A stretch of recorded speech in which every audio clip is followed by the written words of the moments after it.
Hai semua, apa kabar? Pastinya baik kan? Jumpa lagi di channel kita Cendela Film.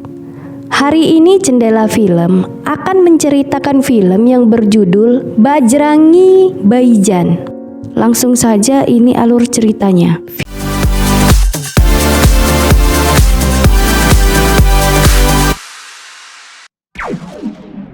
Di awal film kita dilihatkan keluarga yang sedang menonton TV. Salah satu dari mereka ada wanita hamil, ibu itu bernama Rasia dan anak yang dikandungnya bernama Syahida. 6 tahun kemudian, tumbuhlah Syahida menjadi anak kecil yang sangat lucu, namun dia tidak bisa berbicara. Ketika ayahnya sedang menggiring semua domba, ayahnya menyuruh Syahida untuk pulang ke rumah. Memainkan mainannya gelinding ke arah jurang, sehingga membuat Syahida yang mengejarnya pun ikut terguling. Ibunya mencari Syahida, namun ketika ayahnya ditanya, ayahnya juga tidak tahu keberadaan Syahida karena dia sudah menyuruh anaknya untuk pulang duluan.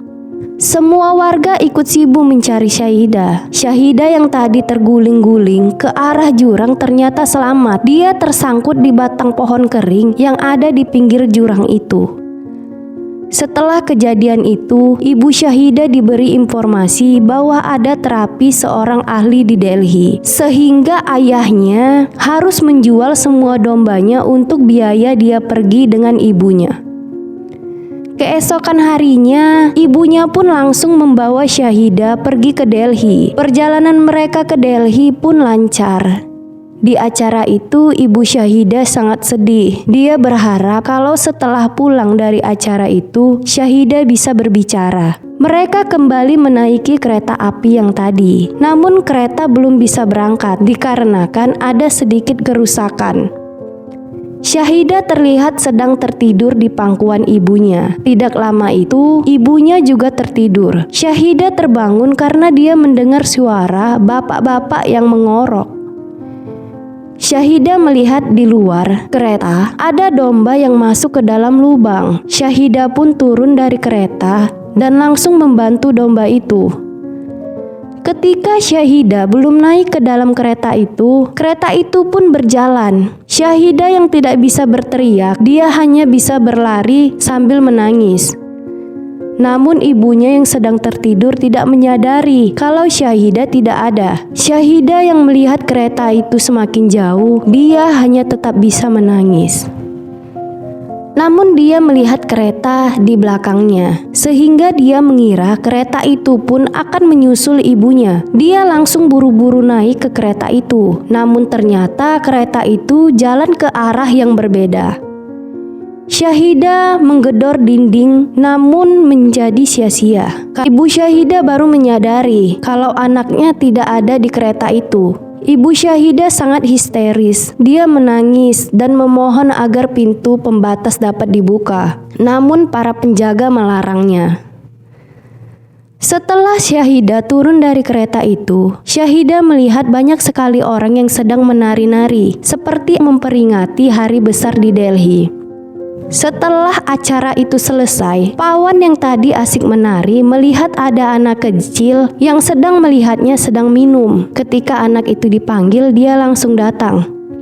Syahida minum seperti orang yang tidak pernah minum. Namun ketika namanya ditanya, Syahida tidak bisa menjawab. Setelah itu Syahida diberi makan. Syahida yang melihat Pawan akan pergi pun mengikutinya dari belakang. Pawan yang menyadari bahwa dia diikuti oleh Syahida merasa bingung. Ketika Pawan sudah ada di dalam bis, Pawan melihat kalau Syahida sedang berlari mengikutinya. Pawan pun menghentikan bis itu dan membawa Syahida ke kantor polisi. Namun polisi menyuruh Pawan untuk membawa Syahida tetap bersamanya. Pawan pun membawa Syahida dengannya untuk tinggal bersamanya. Di dalam bis, Pawan menanyakan sesuatu kepada Syahida. Pawan mengajarkan Syahida untuk memberi isyarat apabila yang dikatakannya benar. Pawan menyebutkan sebuah nama kota, namun tidak ada yang benar. Akhirnya membuat Pawan menceritakan semua kisah hidupnya kepada penari-penari yang tadi bersamanya. Pawan bukanlah orang yang pintar, sehingga dia sering mendapat hadiah pukulan dari ayahnya. Di sekolah dia dulu sangat bodoh dan nilainya sangat jelek, sehingga dia menghabiskan banyak waktu untuk mentamatkan sekolahnya. Namun Pawan anak yang jujur. Tiba saatnya dia membawa hasil ujiannya, menyatakan dia lulus. Ayahnya pun terkejut dan meninggal dunia. Pawan pun menuruti perkataan ayahnya untuk pergi ke rumah teman ayahnya yang berada di Delhi. Teman ayahnya Pawan ternyata memiliki putri yang sangat cantik. Putrinya seumuran dengan Pawan. Dia bernama Rashika. Pawan dan Rashika pun memiliki perasaan yang sama. Mereka sama-sama saling menyukai. Beberapa bulan setelah mereka bersama, Rashika pun dilamar oleh seorang pria. Namun Rashika tidak mau. Dia berkata ke ayahnya kalau Rashika dan Pawan saling menyukai. Ayah Rashika pun langsung menolak lamaran dari pria itu. Rashika dan Pawan tidak direstui begitu saja. Namun ayah Rashika akan merestui apabila Pawan bisa memiliki rumah dengan jeripayanya sendiri selama 6 bulan. Pawan pun menyetujuinya. Setelah Pawan sudah menceritakan kehidupannya di dunia, melihat Syahidah sudah tertidur, Pawan pun membawanya untuk tinggal bersamanya di rumah Paman Pandey. Keesokan harinya Syahidah menangis saat dia mendengar suara azan. Mereka mengganti nama Syahidah menjadi Muni. Muni tidak menyukai makanannya. Ketika dia sedang mencuci tangannya, dia menghirup aroma makanan yang sangat enak. Semua orang yang ada di rumah Pandey pun kebingungan mencarinya. Ternyata Muni sedang makan bersama tetangga yang dekat dengan rumah mereka. Pawan pun langsung membawanya ke restoran yang khusus menjual ayam. Muni terlihat sangat sedih saat dia melihat ada seorang anak kecil sebayanya disuapi oleh ibunya. Rashika, Pawan, dan yang lainnya pun menghibur Muni. Setelah itu Muni pun lahap sekali memakan semua ayam yang sudah dihidangkan. Keesokan harinya, Rashika dan Pawan pun mengajak Muni untuk pergi bersembahyang. Namun Muni tahu bahwa agama dia bukan itu. Dia pun masuk ke dalam masjid dan langsung sholat mengikuti ajaran agamanya. Pawan sangat terkejut saat dia mengetahui agama yang dimiliki Muni. Pawan pun menceritakan semuanya ke Rashika. Ketika Pawan dan Rashika ingin melihat Muni sedang sholat, mereka berdua tidak melihat Muni, sibuk mencari Muni kesana kemari. Dari belakang Muni langsung memeluk Pawan. Ketika mereka sudah berada di rumah, mereka semua melihat tayangan favorit di TV. Muni sangat senang ketika dia melihat negaranya menang, membuat Paman Pandey langsung menyuruh Pawan untuk mengembalikan Muni ke asalnya, yaitu Pakistan. Paman Pandey sangat marah ketika dia tahu bahwa Muni adalah orang Pakistan. Wajah Muni sangat sedih ketika dia melihat Paman marah-marah. Pawan pun mengajak Muni pergi ke kedutaan Pakistan. Namun di kedutaan menolak Muni karena tidak memiliki paspor. Setelah itu pun kedutaan diserang oleh warga. Namun ketika Pawan mengajak Muni kembali ke rumah Paman, Paman tetap menyuruh Pawan untuk mengantar Muni. Pawan pun membawa Muni ke tempat di mana tempat pembuatan paspor. Namun, seseorang yang ada di tempat itu malah menawarkan untuk berangkat ke Pakistan tanpa harus menggunakan paspor dengan bayaran yang lumayan mahal. Pawan pun membongkar semua tabungannya, namun belum cukup. Rashika yang memiliki uang pun langsung membantunya. Namun Pawan takut kalau uang itu dipakai mereka tidak akan jadi menikah. Rashika pun meyakinkan Pawan. Keesokan harinya, Pawan membawa kembali Muni ke tempat itu. Namun Muni sangat sedih. Dia seperti tidak mau ditinggal Pawan di situ. Pawan pun pergi meninggalkan Muni. Pawan merasa sangat sedih. Ketika dia sedang berjalan, dia melihat pedagang yang menjual gelang. Pawan pun langsung membelinya. Dia balik lagi di mana tempat Muni tadi ditinggal. Namun mereka sudah tidak ada. Mereka pergi menaiki becak. Pawan yang melihat mengikuti becak dan orang yang membawa Muni tadi. Ternyata orang itu bukan membawa Muni untuk kembali ke rumahnya, namun menjual Muni ke rumah prostitusi. Pawan yang tahu mendobrak-dobrak semua pintu yang tertutup. Ketika Pawan membuka satu pintu, di situ terlihat Muni dan manusia yang tidak ada akalnya tadi sedang menghitung uang. Air mata Pawan pun jatuh saat Muni memeluknya. Pawan yang sangat marah dan menghajar semua orang yang ada di situ, termasuk orang yang tidak punya hati itu. Pawan keluar dari rumah prostitusi sambil menggendong Muni setelah menghajar habis orang-orang di dalam. Muni pun tersenyum ketika melihat orang yang tidak punya hati itu tersangkut di kabel listrik.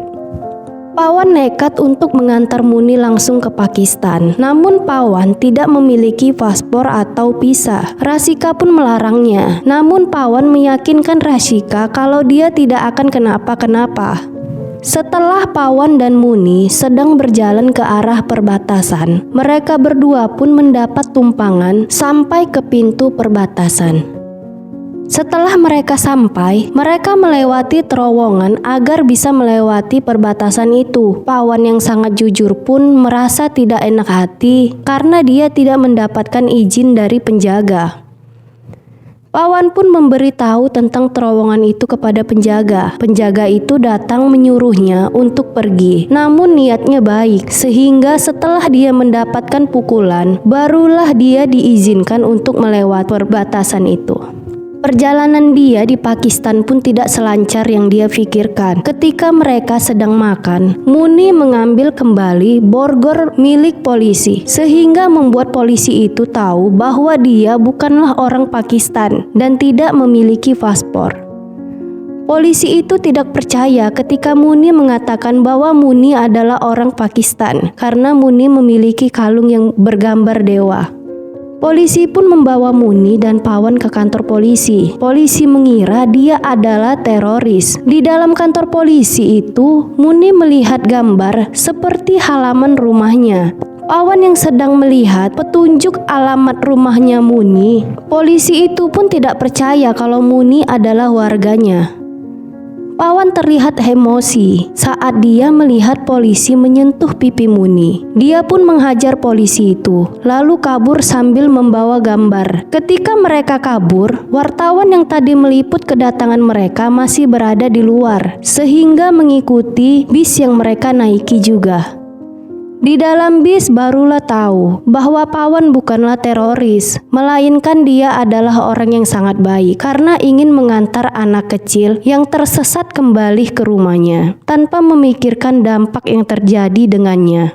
Namun wartawan yang tadi sudah menelpon polisi mengajak Pawan dan Muni bersembunyi di atas bis itu. Supir bis itu pun sangat baik. Muni, Pawan, dan wartawan itu disembunyikan di dalam masjid. Ketika pagi, mereka bertiga ditertawakan oleh anak kecil yang ada di masjid itu. Pawan pun sangat terkejut saat dia mengetahui kalau dia masuk ke dalam masjid. Dia pun langsung keluar dan duduk di depan pagar. Tidak lama kemudian, ustadz yang mengajar di masjid itu pun datang, mengajak Pawan untuk masuk ke dalam. Pawan yang mengira bahwa masjid itu hanya dibolehkan untuk muslim saja. Pawan pun ikut masuk ke dalam saat dia melihat polisi di depan masjid itu.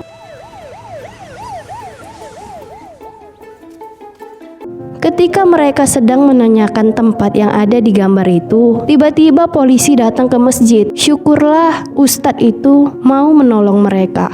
Ustadz itu mengantar mereka pergi melewati polisi-polisi. Pawan dan wartawan itu menggunakan cadar agar tidak ada yang mengenal mereka.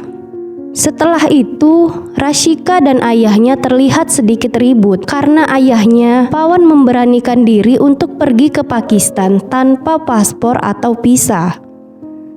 Setelah mereka makan, mereka melakukan sesuatu agar mendapat tumpangan. Ternyata pria itu adalah seorang polisi. Polisi itu menanyakan nama Muni. Namun wartawan itu mengatakan kalau anaknya dan istrinya bisu, membuat mereka hampir saja terjebak karena mereka dibawa ke markas polisi. Setelah polisi tadi siap mengantarkan mereka tadi, baru tahulah kalau yang mereka cari sudah ada di depan mata mereka tadi. Polisi itu pun kembali ke masjid itu mencari keberadaan mereka, namun mereka sudah berhasil kabur dari situ. Polisi mencari mereka ke sana kemari, membuka cadar seorang wanita sehingga membuat polisi itu ditampar oleh wanita bercadar. Mereka bertiga menumpangi mobil yang membawa banyak jagung. Di perjalanan mereka terlihat senang. Wartawan itu terus memvideokan Pawan dan Muni. Jalan terus melalui hutan, menggendong Muni secara bergantian. Mereka hanya meminum air sungai. Namun mereka berdua tidak tahu kalau Muni habis pup di aliran air itu. Mereka pun memuntahkan air yang mereka minum. Ketika sudah malam, wartawan itu mencari bantuan melalui stasiun TV. Namun semua stasiun TV tidak ada yang mau membantu mereka.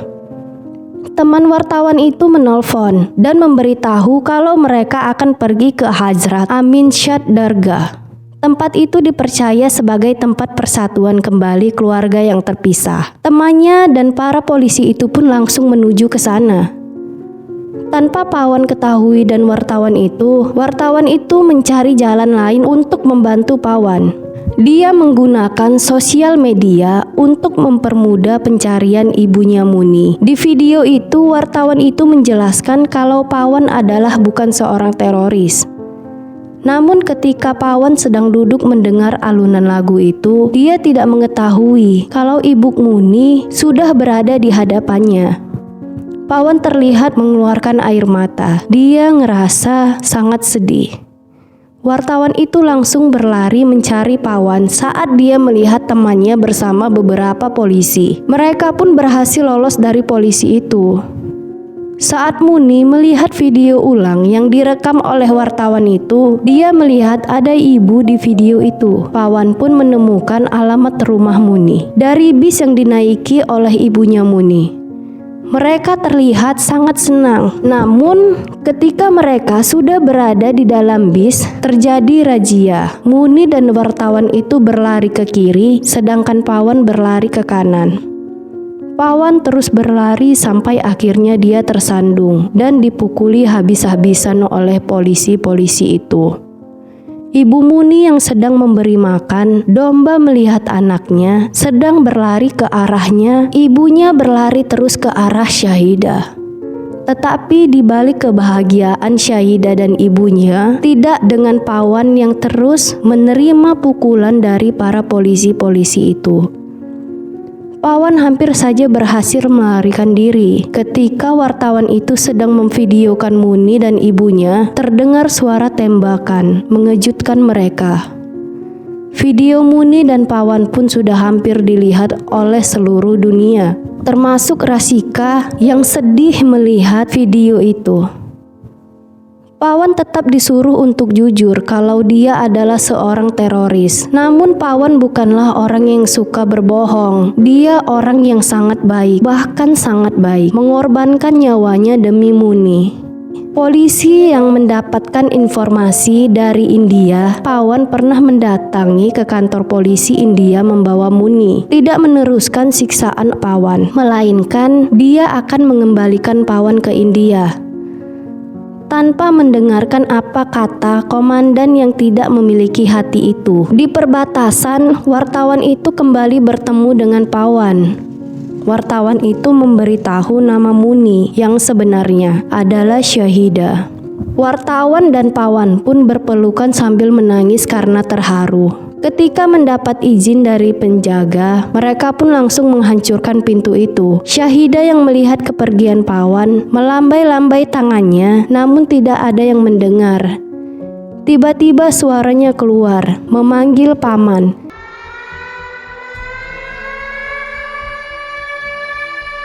Ibu dan ayah Syahidah terkejut ketika mereka mendengar anaknya berbicara. Syahidah kembali mengejar Pawan. Pawan berlari kembali ke arah Syahidah. Di stasiun TV semua beredar video tentang kepulangan Pawan. Banyak masyarakat yang simpati oleh Pawan. Film pun tamat. Jadi buat kalian yang ingin menonton, saya sangat merekomendasikan film ini untuk ditonton. Tapi jangan lupa siapin tisu ya guys. Terima kasih sudah menonton, sampai jumpa.